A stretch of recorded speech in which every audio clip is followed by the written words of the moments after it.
And then you fast forward a little bit further. I think it was 1996 or 1997. I think it was 1997. And now I meet the Hulk again. Only now he's the Admiral. He's in charge of all the SEALs. And he interviewed me and wrote me a recommendation to become a SEAL officer. And I got accepted into that program and carried on with the rest of my career, but never forgot the impression that Admiral Richards left on me and on the SEAL community. And it's an honor to have him here tonight to share some of his experiences, some of his stories, some of his lessons learned from a 30-year career in the SEAL teams. Admiral, thanks for coming by. Well, Jocko, thanks for having me here. When I sit here and listen to those excerpts from Michael Slattery's article, it takes me back to those rice paddies. And it is a day that I would have to describe as one of the worst days in my entire naval career. It had to be the worst day. But I'll also tell you, it was the best fucking day. Because I got those guys.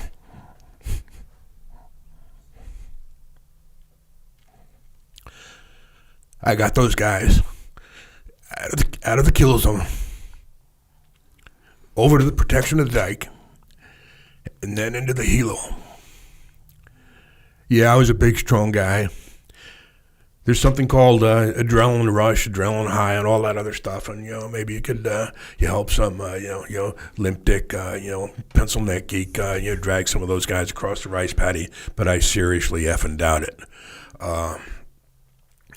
Thankfully, it was me that was only wounded in one hand, and I was able to drag those guys out of there. Listening to Carl Nelson make those gun runs. I don't know if there's any car nuts in the room or listening here, but one of my roommates in Villanova had a 1967 Corvette, 427, 425 damn horsepower. And when Skip stood on that thing, I believe he had a couple of cutouts, legal or not, but when Skip stood on that sucker, it roared. Well, that is the closest sound that I can describe to those who haven't been there when a minigun rips off and lights off. And that was one of the most beautiful sounds that I've ever heard. So, as I'm going back and forth, Grant Telfer in his update to the award recommendation, used those terms that you used in the article without regard to my own personal safety or my life. I have to tell you that I never gave a thought to anything but my teammates, who were Grant was shot in both legs. Rock, Jim Rowland, shot in the chest and the groin. And of course, Jim's major concern with those injuries was, would the equipment ever work again?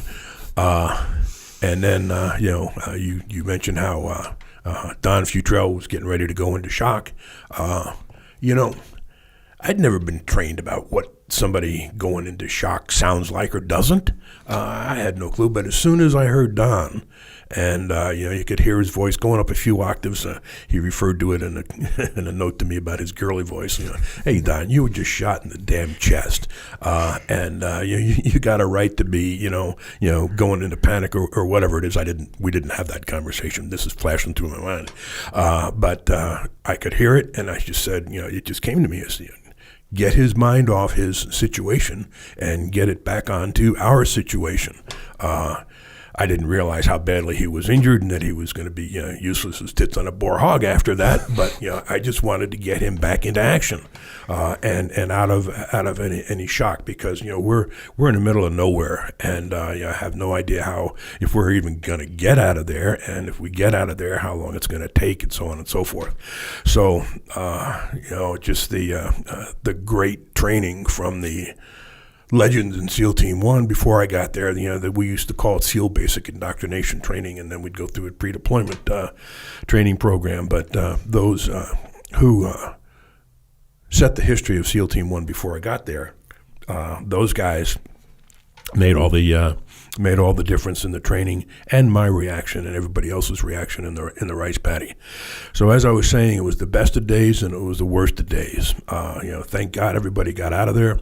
I don't know how often it happens, but I'm willing to bet not very often.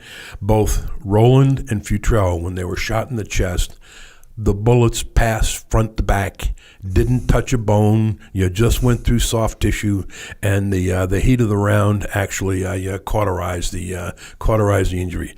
Those guys, were goddamn lucky is all I can say. Of course, I didn't know that at the time, and it was just a real crappy situation.